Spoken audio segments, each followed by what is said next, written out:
Bonjour à tous, donc je suis Nicolas Ducrot, je vais vous présenter des travaux qui ont été réalisés au laboratoire Creatis avec deux collègues, Jérémy Cohen et Laurent Mailleux-William.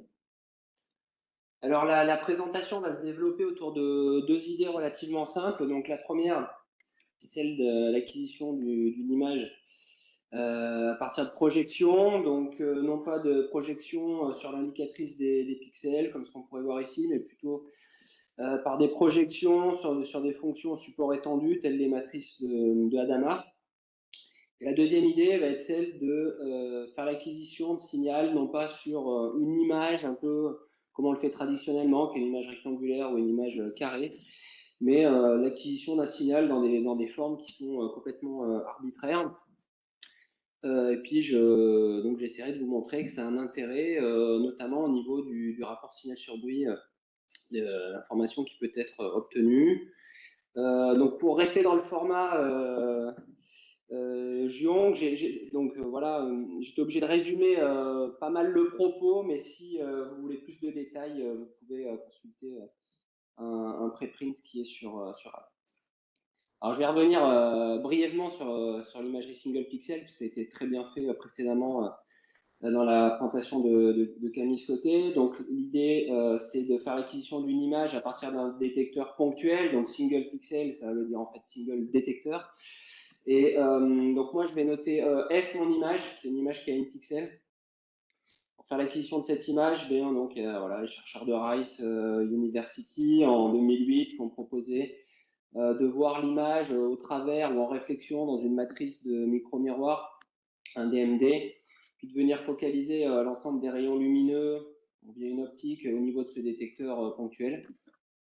Et ensuite, donc, on procède en faisant l'acquisition d'un certain nombre de produits scalaires entre le motif qui s'affiche sur la matrice de micro-miroir, que je note ici A. Donc ici, c'est une matrice binaire. Donc blanc veut dire que le miroir localement ici va réfléchir la lumière du côté du détecteur, alors que noir ici veut dire que le miroir localement va envoyer la lumière ailleurs, et donc le pixel correspondant qui est pointé par le rayon vert ici dans la scène ne sera pas vu dans cette mesure-là. Donc pour ce premier motif, voilà, on va mesurer une première valeur scalaire, et puis on va charger une série de motifs binaires sur la matrice de micro-miroir, conduisant à l'acquisition d'un ensemble de mesures scalaires chez moi, que je vais mettre dans un vecteur mesure. Alors le mien, il s'appelle M. Je crois que c'était B tout à l'heure dans la présentation. Et je fais de même ici pour construire une matrice A, où chacune des lignes de la matrice A en fait représente le vecteur affiché sur la matrice de micro-miroir qu'on a vectorisé. En faisant ça, j'ai une acquisition qui est parfaitement linéaire. Donc mon vecteur M s'écrit comme le produit matrice vecteur A fois F, où A est une matrice avec M lignes, le nombre de mesures, et puis N colonnes, le nombre de pixels. Et puis, comme ça a été bien dit précédemment, on a tout à fait fini le travail quand on a fini l'acquisition, puisqu'il faut encore estimer F à partir de M. Et donc, voilà, à l'époque, dans l'article fondateur de 2008, les auteurs utilisaient la toute jeune théorie à l'époque du compressed sensing, c'était en 2008, pour estimer donc F en résolvant un problème d'optimisation sur lequel je ne vais pas revenir, mais surtout permettant d'obtenir F à partir d'un faible nombre de mesures, c'est-à-dire un nombre de mesures M plus petit que le nombre de pixels dans l'image. Voilà, donc suite à ces premiers travaux, c'est un concept qui a été appliqué pour faire de l'imagerie sur une large gamme du spectre électromagnétique, voilà, allant des rayons X jusqu'à l'imagerie TRH en passant par l'ultraviolet. Dans le visible, c'est plutôt indiqué pour faire de l'imagerie hyperspectrale, voilà. J'ai vraiment donc également aussi imagerie infrarouge.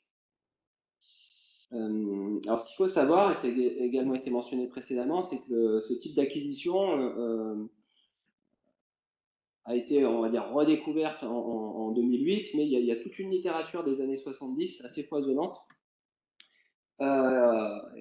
qui est très bien résumée donc, dans le livre de Sloan et Harwitt en 79, où, voilà, donc ça c'est une photo d'un schéma que j'ai prise dans ce livre-là. On voit qu'il y a ici ce masque. Donc les auteurs disent, bon, on va encoder la lumière avec un masque, et ensuite on va va focaliser la lumière au niveau d'un détecteur ponctuel. Donc, c'est le même schéma d'acquisition que celui de 2008. Alors, l'objectif, bien sûr, dans les années 70, c'était pas faire du compressed sensing, hein, la théorie n'existait pas alors, mais c'était de réduire le bruit qu'on allait avoir dans l'image. Et pour ce faire, ce que les auteurs montraient, c'est qu'on avait intérêt à utiliser des matrices de Hadamard, qui sont des matrices binaires. Voilà, donc vous voyez ici, orthogonales à un facteur multiplicatif près. Pour lesquels on peut se doter d'un estimateur de f ici au sens des moindres carrés, qui est un estimateur non biaisé, qui est en fait la transformation de Hadamard inverse des mesures pour lesquelles il existe une transformation rapide. Et surtout le résultat intéressant, donc je rappelle ici, c'est que si je regarde la variance du énième pixel reconstruit, qui en gros va m'indiquer l'erreur de reconstruction, elle est en 1 sur n sigma carré. Pourquoi est-ce que ça c'est intéressant? Parce que sigma ici représente l'erreur que je fais sur ma mesure. Donc si je mesure chaque point indépendamment, ben, en gros je fais une erreur de sigma, valeur de sigma carré. Alors que si je les mesure avec ces modulations, ce multiplexage de Hadamard, je vais faire une erreur en 1 sur n, enfin 1 sur racine de n sigma. Donc l'intérêt est ici. Voilà. Donc je vais maintenant passer à l'imagerie freeform. Alors, quel est le point de départ et la motivation? Donc, imaginons qu'on veut faire l'acquisition d'une image, ici une image 4 par 4, et puis souvent ce qu'on fait, c'est qu'on se donne un budget temps, on se dit, bon, bah, j'ai 1 seconde pour faire mon acquisition. Et puis il se peut que si je fais mon acquisition en 1 seconde, bah, finalement, je n'ai pas le rapport signal sur bruit qui m'intéresse, enfin, qui me permet de voir les structures qui m'intéressent dans l'image. Donc, bah, qu'est-ce qu'on peut avoir envie de faire? Bah, on peut avoir dire, bah, je vais prendre moins de pixels, je vais mesurer plus longtemps.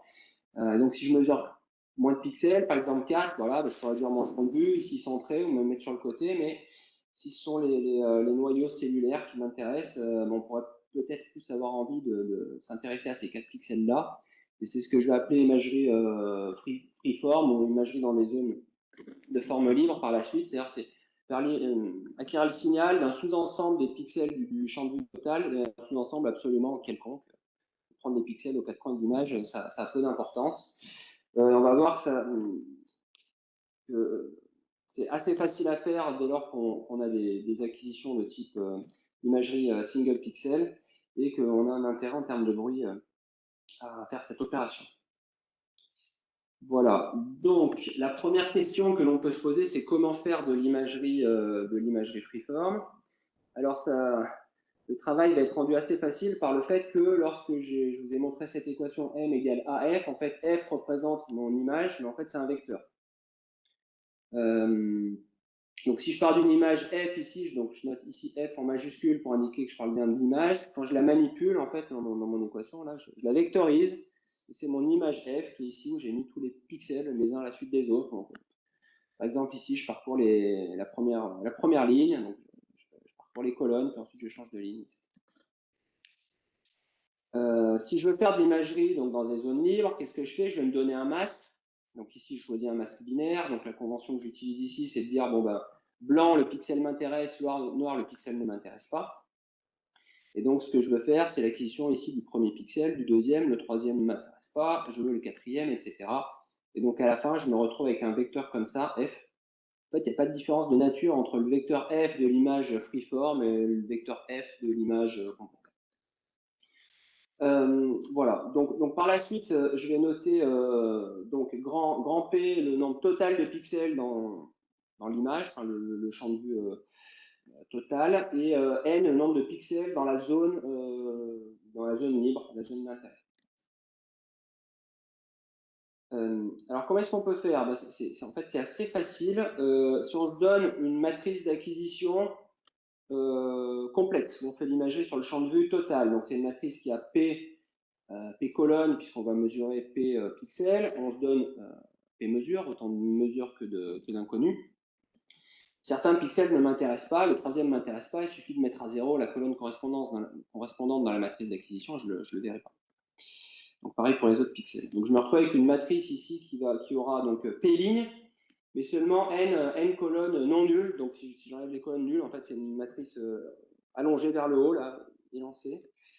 Et ça, donc c'est une première façon de procéder. Et une deuxième façon de procéder, c'est de dire, ben, non, on va construire directement une matrice n par n.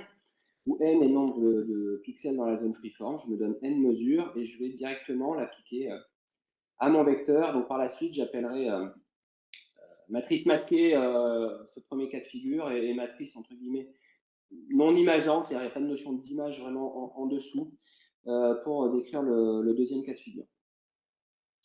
Alors quel est l'avantage de FELJET? Donc c'est ce gain de rapport signal sur bruit dans ce cas de figure-là. Donc on peut mener des calculs. Donc pour ça, en fait, ce qu'il faut faire, c'est on va partir de matrices qui sont des matrices donc élancées, allongées, avec plus de lignes que de colonnes. Et on va considérer, on va restreindre l'étude à des matrices de Hadamard dont on aurait rayé certaines colonnes, puisque ça va me permettre de décrire les deux cas de figure précédemment. Et alors, sous les hypothèses que j'ai pas le temps de décrire, mais j'ai la chance de passer après la présentation de Camille qui nous a déjà parlé du bruit. Donc, bon, pour revenir là-dessus, peut-être vous pouvez déjà avoir une idée de d'où sort cette formule, mais en gros, je vais me retrouver avec une formule pour l'erreur quadratique moyenne qui est la suivante. Il y a deux termes. Un terme qui dépend du nombre de pixels dans la zone libre, multiplié par le flux moyen dans mon image, et un deuxième terme qui va dépendre du nombre de mesures multiplié par quelque chose, une grandeur ici qui dépend juste des paramètres expérimentaux, le bruit de mesure, le bruit de lecture, etc. Et ce qu'il faut aussi bien comprendre, c'est que dans cette formule, j'ai imposé une contrainte, c'est que je veux que mon budget temps soit tout le temps le même. Donc si j'ai une matrice où j'ai plus de mesures que dans l'autre, j'ai pondéré ça pour que le temps total de mon acquisition, qui en fait est le nombre de mesures fois le temps individuel d'une acquisition élémentaire, soit le même. Donc ça, c'est une formule qui marche à budget temps donné. Et on va voir ce qui se passe dans les différents cas de figure. Donc je remets juste ma formule ici tout en haut. Si je pars de mon acquisition complète, donc P pixels à partir de P mesure, j'ai une formule qui ressemble à ça. Donc ici, j'ai remplacé P pixels, P mesure, j'ai cette formule-là. Imaginons maintenant que je masque des zones de l'échantillon parce qu'elles ne m'intéressent pas. Je me retrouve avec une formule pour l'erreur quadratique moyenne où j'ai toujours P mesure, mais je n'ai plus que N pixels. Donc on voit que le premier terme ici, qui était du 2P F bar, devient du 2N F bar, N étant plus petit que P. On va réduire l'erreur quadratique moyenne. Ce que je n'ai pas dit, c'est qu'évidemment, on veut que l'erreur soit la plus basse possible. Donc c'est un critère qu'on cherche à minimiser. Et maintenant, qu'est-ce qui se passe si je me suis donné directement une matrice non imageante avec directement n lignes, n colonnes? Là, je me retrouve avec une formule comme ceci, avec du 2n f bar et du 4n frf. Donc, par exemple, si je compare avec l'imagerie complète, je vais avoir un facteur n sur p qui va apparaître, qui va m'apporter un gain. Et pour comparaison, je remets la formule ici avec l'approche par raster scan où je mesure le scanning ponctuel, où je mesure chaque pixel indépendamment. Ici, ce qui est intéressant, c'est que j'ai du n, j'ai pas du 2n, donc ça a été dit précédemment. Puis là, j'ai un terme qui va grossir assez vite avec du n carré. Ce qui est important de bien voir, ça a été également mentionné précédemment, c'est que l'avantage de FELJET, il dépend vraiment du flux de lumière. Donc, ce qu'il faut comprendre sur ce graphe, c'est que lorsque l'on va de la gauche vers la droite, on va avoir un objet qui va être peu lumineux à gauche, très lumineux à droite. Et ce que je trace ici, c'est l'erreur quadratique moyenne. Dans le cas du raster scan, je suis en trait pointillé. Et dans le cas d'une modulation de Hadamard. Dans la zone de droite, on a beaucoup de lumière, c'est le raster scan qui est avantageux. Dans la zone de gauche, on a moins de lumière. Donc droite, beaucoup de lumière, raster scan. Gauche, peu de lumière, intérêt à utiliser une modulation de type Hadamard. Voilà, donc maintenant, je vais passer à la vérification expérimentale. Donc on a voulu tester cette approche-là. On a un système classique, donc l'échantillon est ici, il est transparent, on l'illumine ici par derrière. Donc on va vouloir faire l'image de cet échantillon qui est une lumière de résolution. On a une optique ici, on va former l'image dans le plan du DMD. Notre détecteur ponctuel se trouve ici. Alors en fait, c'est un spectromètre, donc pour chaque motif affiché sur le DMD, on va mesurer, je reviendrai plus tard. Et surtout, on a considéré une zone, voilà, une zone libre qui ressemble à ça, en forme de chat, disons. Ce qu'il faut surtout voir, c'est que le nombre de pixels blancs qui nous intéresse ici représente un quart du nombre de pixels total dans le champ de vue. Donc à nouveau l'échantillon, la zone freeform, un ensemble, un jeu de mesures. Hein, donc à chaque fois on a mesuré tout un spectre. Donc ça ce sont les mesures brutes pour un motif donné. Et je vais me placer d'abord à 581 nanomètres. Pourquoi? Parce que c'est ici où on avait le plus de lumière. Donc voici les images obtenues. Donc je rappelle, c'est pour un même budget temps à chaque fois, chaque image est obtenue. Donc image complète, donc je vois bien ma manière de résolution. Raster scan, donc avec mon raster scan, ici simplement dans la zone freeform d'intérêt. Ici, imagerie de Hadamard masquée, imagerie de Hadamard avec les matrices non imageantes. Donc ce qu'on peut voir, hein, c'est que voilà, ici on est dans un niveau de flux où on va avoir un gain à faire d'imagerie de Hadamard par rapport au raster scan. Ça sera quantifié plus loin plus tard, mais on doit voir qu'ici, en fait, au niveau du centre, on a les taux de fréquence. On a une amélioration du PSNR dû au masquage. De même qu'ici, où on a un léger gain, je ne sais pas si c'est visible sur l'écran, mais ensuite j'ai des valeurs numériques à vous montrer. Et là, c'est la même configuration, cette fois-ci à plus bas flux. Image complète, raster scan, donc là on voit vraiment plus du tout l'échantillon. Ici, image masquée, donc là on doit voir probablement sur l'écran qu'on a une meilleure résolution apportée, enfin plutôt un bruit qui est moindre avec l'approche masquée, et on a encore un gain qui est donné par l'imagerie, par les matrices non imageantes. Voilà, donc ça c'est mon dernier transparent où j'ai essayé de tout rassembler. Donc on a théorie, à la fois théorie et expérience. La théorie, ce sont les lignes continues. Les points d'expérience, ce sont les points ici qu'on voit qui se superposent aux courbes pour les différents types de matrices d'acquisition. Et donc, par exemple, ce qu'on peut voir, c'est que si on compare le raster scan qui est ici, la normalisation fait que en fait, le raster scan ici, vous voyez des MSE qui sont négatifs, simplement parce que j'ai normalisé avec la technique de référence pour Hadamard qui est ici, que j'ai mis à 0 dB. Mais donc là, si je regarde le différentiel avec le raster scan, vous voyez qu'on peut avoir des différentiels qui sont importants, hein, de l'ordre de 15-20 dB ici, voire même jusqu'à plus de 25 dB à faible flux.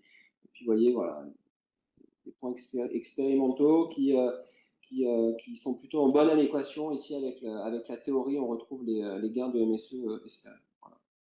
Donc très rapidement pour conclure, donc on a montré qu'il était possible de faire de l'imagerie dans des zones quelconques. C'est assez facile lorsqu'on utilise un DMD. Une surprise pour nous était de constater que finalement, juste en masquant une partie de l'échantillon, on allait avoir un gain en MSE. Ça vient du fait que le bruit qu'on a dans l'image à la fin vient de tous les pixels. Et donc, si on réduit les pixels dans la composante poissonienne de mon bruit, je vais avoir une réduction. Voilà, on pense que ça pourrait être intéressant pour différents types d'imagerie, puisque le concept est assez général. Merci pour votre attention.